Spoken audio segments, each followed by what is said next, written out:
Hello, entrepreneurs. This is Joe DeChara coming to you live once again from downtown Flushing, New York. And I am, yes, still here in the eye of the pandemic, the eye of the storm. The Actually not the worst place anymore for COVID. I heard that that's Brazil. But anyway, I am here bringing you information that's going to help you win at business.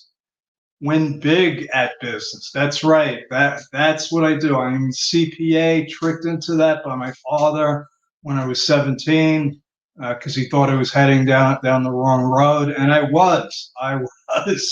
But he told me that business CPAs run businesses, and that CPAs coach businesses. Actually, he said that other business owners go to CPAs for advice. And that's what I do now. So thank you, Dad. Thank you for tricking me, because I love what I do. I love helping small business owners, entrepreneurs, especially new ones, navigate the tricky roads of being an entrepreneur.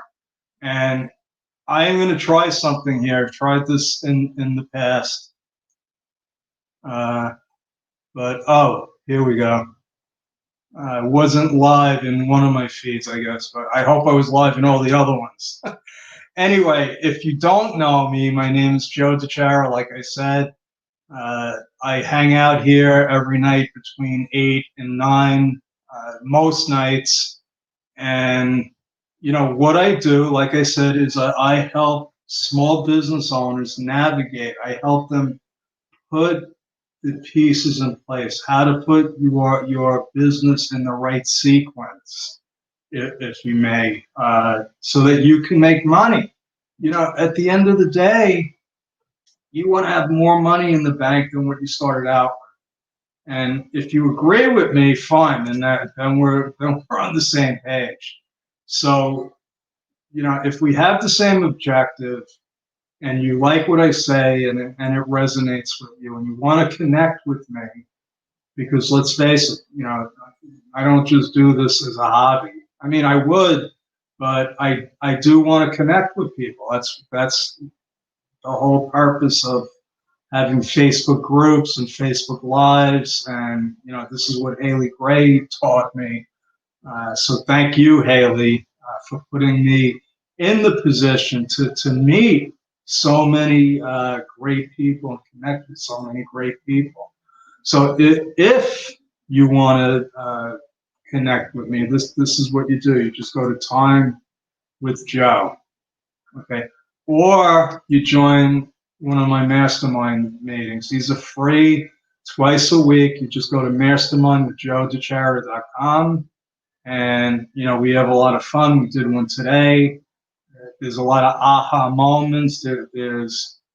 I always walk away from a mastermind meeting with something. Either we've helped somebody, somebody's helped me, or we've connected with people, and that's important. That's very important. It's one of the most powerful business tools that a small business owner can utilize. And there's all different kinds of masterminds. There's paid masterminds, but mine happen to be free. And a friend of mine, Sue Brook, actually has two free masterminds a week, and all you got to do is go to Mastermind with Sue. So if I was going, I wanted to get Mastermind with Joe, but that was taken. So don't go to Mastermind with Joe. Go to Mastermind with Joe DeChara. And so I decided to do something a little different tonight. I'm actually going to talk about accounting and taxes. I am a CPA. I'm pretty good at what I do. I am definitely out of the box. I don't do crazy CPA things, but I have a lot of CPA, IRS, tax problem, audit experience. So, I'm pretty adept at knowing what you can do, what you can't do, and everything I do is 100% legitimate. You know, it's easy to cheat and lie and put phony stuff in places. And, you know, if you're going to do that, I'm not doing your accounting work. What's not so easy is understanding and complying and capitalizing on all of the different tax rules. Okay. You know, it's tough to just run a business. And if you don't have a CPA, a tax person that's guiding you, you're definitely going to make mistakes. And let me just mention this, that a lot of people think they have an accountant, but they really have a tax preparer. And the difference is there's a big difference. The difference is a tax preparer prepares your taxes once a year. They're not doing any snapshots. They're not doing any bookkeeping. They're not looking at your P&L. You go into them. Hopefully, you know, you're going to get a refund. And you know, and if you only have a job, I don't mean just only have a job, but if you don't have a business, that's fine. You know, you don't need an account, probably. You know, if you don't have a business, you might not need to have somebody that crunches your numbers for you. Okay, but an accountant, what I do is I keep people's books and records in real time, or as close to real time as possible, because that's a good way to run a business. So that being said, what I want to do is what I'm going to talk about tonight is a topic that I used to not even consider: the office and the home expense. And I'll tell you why. Yeah, it's a nice deduction, but the way the business world used to be, it was a red flag, and it was definitely triggering. It would trigger an audit, and you don't want an audit, because basically what you're doing when you're deducting your office in your home, besides having to qualify, you know, and I'm going to show those to you, under different circumstances, who's entitled to deduct. Anyway, it used to be, you know, a red flag, and I advise people against it. It wasn't a good way to take business write-offs because they were showing up on your personal return. Okay, so let me show you what I'm talking about here. I'm going to share my screen with you, and this is kind of strange because I have this screen and it just goes, it's like having a mirror behind you and in front of you. So that's like a rabbit hole, I guess. I'm going to move that over there. And this is my Facebook thing. Oh, and this is what I was going to try to do, actually. Let's see if this will work, because I'm going to try to go interactive on Facebook. And if you know me, you know my story, that this has been a challenge from day one. And so let's see, are we here live? And if I'm not, it doesn't, oh, there I am. Okay. All right. So here I am. I liked it. So if you're watching live, give me a hashtag live so that I know that you're watching. If you're watching the replay, give me a hashtag replay. And if you have any questions about this topic, you can post them in the chat here, and I will definitely get back to you. I always get back to questions and comments and any other things you might want to throw in there, but I will definitely go back and look at the stuff. So, you know, this is the form that you have to fill out. Now, what I'm talking about is somebody that's a sole proprietor that wants to write off their home office expenses. And I mentioned that I used to shy away from this. I did not look at this as a really good way to take, deductions, even though they could be 1,000% legitimate. Okay. Now you might be saying, well, why wouldn't you want to take that? And like I said, because when you're a sole proprietor, you got to fill out a Schedule C form. That's your business form that's being reported on your personal return. So really what you're doing is you're commingling your personal return, financial information, with your business. And that poses some problems because you're under the jurisdiction of the IRS. And the IRS wants to know what you're deducting. And if they have an inkling that you're taking deductions that you shouldn't be, you're going to get an audit letter. And when you take a home office deduction, what you're doing is you're putting up a big red flag saying, hey, not only am I taking business deductions on my personal return, but I'm going to go one further and I'm going to take off what it costs me to maintain my home. And the IRS is sitting there saying, okay, you do that, and your chances of being audited just went up tenfold. So let me explain a little about what that means. The IRS audits returns, tax returns. They audit not-for-profits, and they audit them a lot because there's a lot of fraud with not-for-profits. They audit individuals. They audit individuals with businesses. And, they audit individuals without businesses. And they audit businesses, C-corps, s-corps, partnerships. So if you put them all together, we have to take out not-for-profits because they're in a whole different category. They're under serious IRS scrutiny, and there's a reason for that. Okay, and not everybody has a not-for-profit.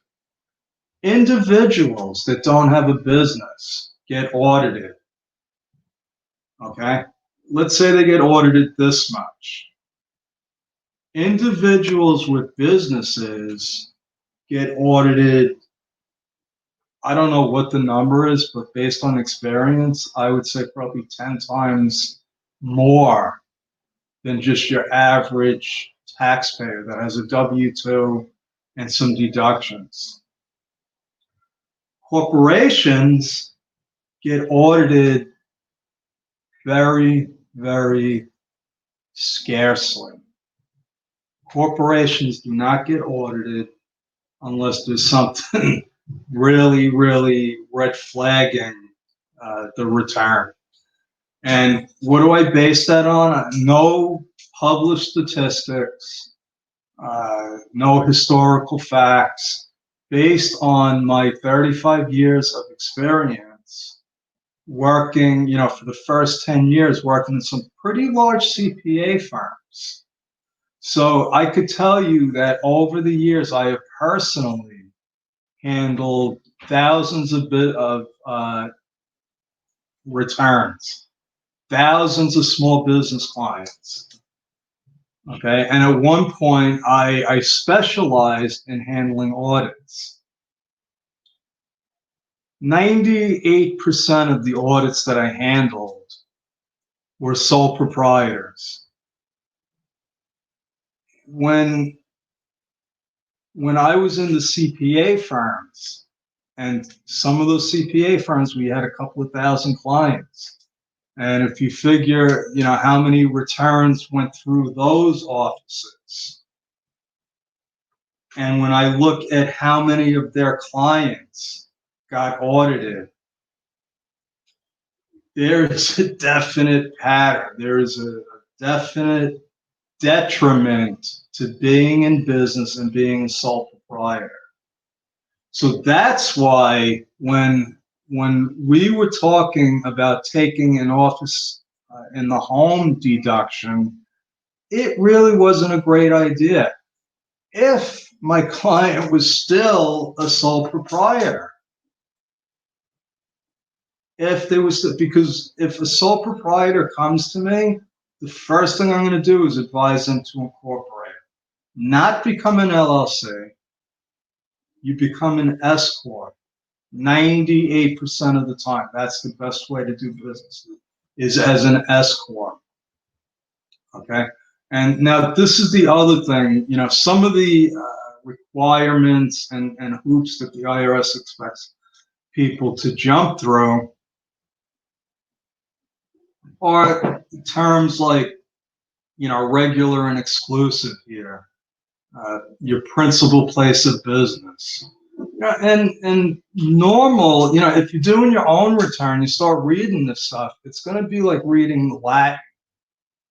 Okay, because I'm looking at this and I'm like, this is confusing as hell just to me, and I know what they're talking about. So what happened to change my point of view on this? Well, what happened is the economy changed. A lot of people, because of technology, were able to start working from home in their jobs and in their businesses. In fact, out of all of my clients, very few of them have brick and mortar offices or stores. You know, we're a work from home economy now. And after COVID-19, it's going to go up even more. So the amount of people that have legitimate, you know, home office deductions, you know, the IRS can't just say, oh, these people are writing off their homes, because the amount of people have gone up dramatically. So there's a lot more. There's a lot more. And there's only so many IRS agents. So, you know, if you're a sole proprietor, it's a lot safer now to take the deduction. But it's still not advisable. And let me just show you some of the crazy stuff that you got to come up with. You know, your square footage. They want you. You know, basically, you got to put all of your, what have you used this for business info. How big is the place? Is it, you know, 500 square feet or is it 5,000? What is it in relation to the rest of the property? And then you can start doing your calculations. Okay, so the problem still is, if you're a sole proprietor, that you're still putting this on your personal tax return, and it shows up like a sore thumb. Okay, and you don't want to show the IRS anything that they don't have to see. So the solution is, like I said, if a client comes to me and they are a sole proprietor, I'm going to make them a corporation. So the question becomes, well, if you're a corporation, how do you get the home office expense? Because, and you know, most people are going to think that, well, the corporation will just pay you rent. Well, no, that it's not that easy. And you don't accomplish anything by doing that, because when your corporation pays you rent, it's a deduction on the corporation, but now it becomes rental income on your personal return. So just paying rent to yourself is not, it just doesn't make sense. And I've heard some pretty, you know, sophisticated business people saying that, oh, my corporation pays me rent. And, you know, I don't know who their accountants are, but that's, definitely spinning your wheels. So when you have a corporation and you are using your home or apartment for business, okay, you can enter into an agreement with your corporation. And it comes really under the employee reimbursement type of what the IRS wanted to use it for. And so when an employee submits an expense report to a company, they can get reimbursed tax-free. We take that format and we make an agreement with our own company as the owner, employee.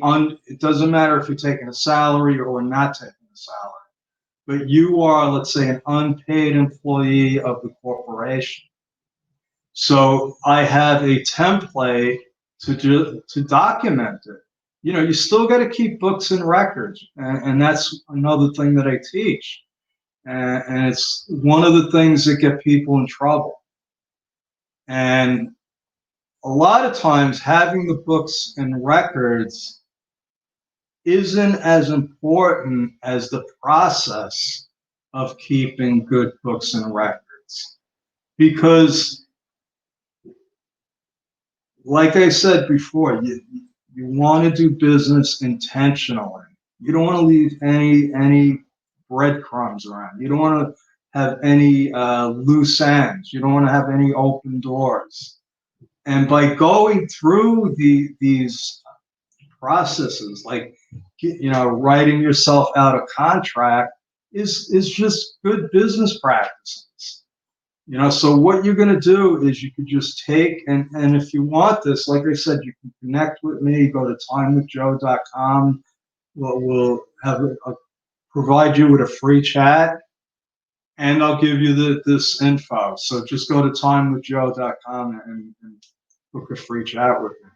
So this is the start of it. So you're going in, as an individual, you're going into an agreement with your corporation that you are going to be working for the corporation, and you're incurring business expenses because now you're doing business. I use one room in my apartment for business. This is my office. And 100% of what I do in here is deductible. I'm not writing off 100% of my rent. I'm writing off the percentage of it. But if I paint in here, if I get some new blinds, if any stuff that I do in here as repairs and maintenance are 100% deductible, because it's directly attributed to this location. Same thing with furniture and fixtures, computers, anything that is part of or in the office. I could put a couch in here if I want, and it's a waiting room, and that becomes a deduction. Another thing, and this is another subject, but I'll just throw it in there. If you have something that you paid for, that you have, like closets, desks, furniture, chairs, and you could donate those to the business, and you convert them basically from personal property into business property. And that's one of the tricks I use when people start businesses. I convert as much as I can to business property, because now what we're able to do is take a deduction, a business deduction, for something that you bought whenever. You already paid for it. It was a personal item. But because now you made it part of your business, you get to write that off. So let me show you the logistics behind it, the actual, well, okay, you can write it off now. How do you write it off? You know, that's the $1,000,000 question. You don't go to your accountant with a pile of receipts at the end of the year. That's not how you write it off. And this is the easy way to write it off. And you got to get this into a system. What I would say is you do this once a month, just like a petty cash journal. You know, this is this is like the maintenance of your business. You know, I don't know if anybody, I just thought of that. I'm going to say, you know, you need to have some business maintenance, just like a car. You need an oil change, you know, once in a while. So this is part of maintaining your business. Now, what this is, this just explains a lot of what I just said. But let me go over this quickly. To take any business deduction, there's got to be a business purpose. You can't just write off part of your house because you own a business. You got to actually be using part of the house. And you can't just take any furniture and convert it to business use.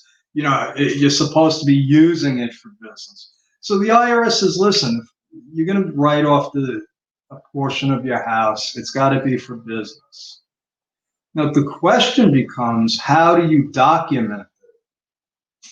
How do they know that you are actually in there doing business? Well, what I advise people to do is just take a picture. Take a picture of, you know, the office, wherever you're working from, and that becomes part of your books and records, believe it or not.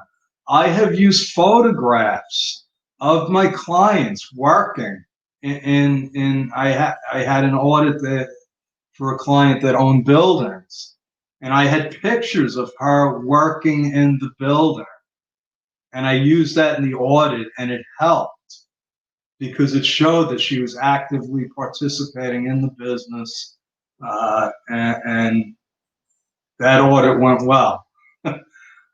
So, you know, over here, and that's what I talk about, documenting stuff.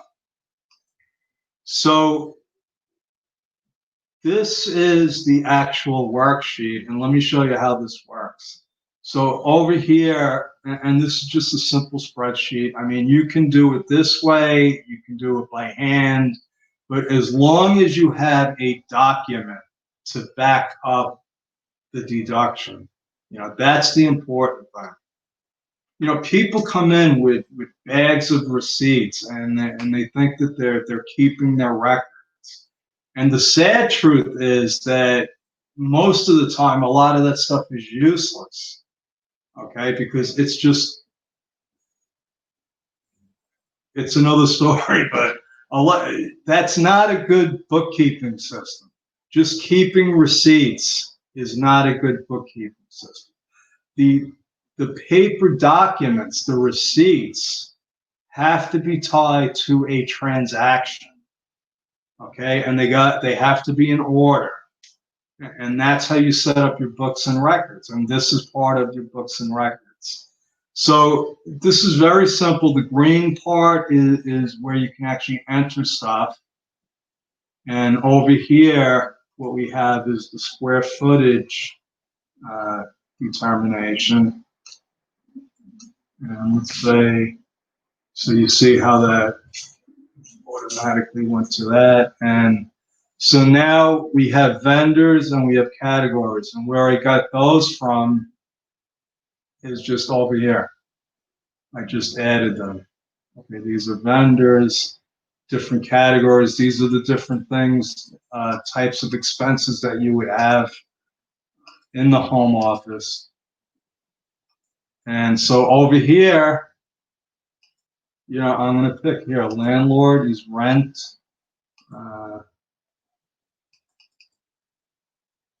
We're in 2020 now.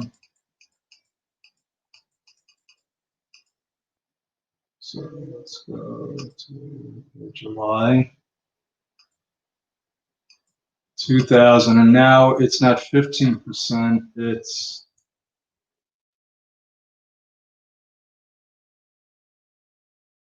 this one. Okay, so out of the $2,000 a month in rent, 7.5% of it is deductible. The deductible amount becomes 150. Okay. And so anything, so there's two different types of expenses. There's the direct and the indirect. So the direct would be, like painting the office. 100% of that paint is going to be deductible. I'm not painting the whole house. I'm just painting this office. If I need to do a repair in here, that's 100%, and that's what these would be. You see, so let's say I hired a carpenter. I paid $1,600 for the carpenter, and it's 100%. So all these formulas over here are, whatever the percentage is here is going to be calculated for this column. So I have my 100% items, and I got my prorated items. Okay, and you could see that, okay, the office now it's going to be 2,000 square feet. So all of that changes. Okay, so now these numbers have to be done. Obviously, I can probably do some more programming on this, but I just wanted to give you the idea. So if that's repairs, it's there, repairs, and we just come up with the number. Repairs. So this is furniture.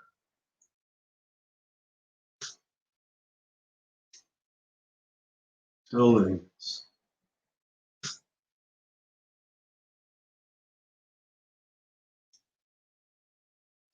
Let's say this is furniture.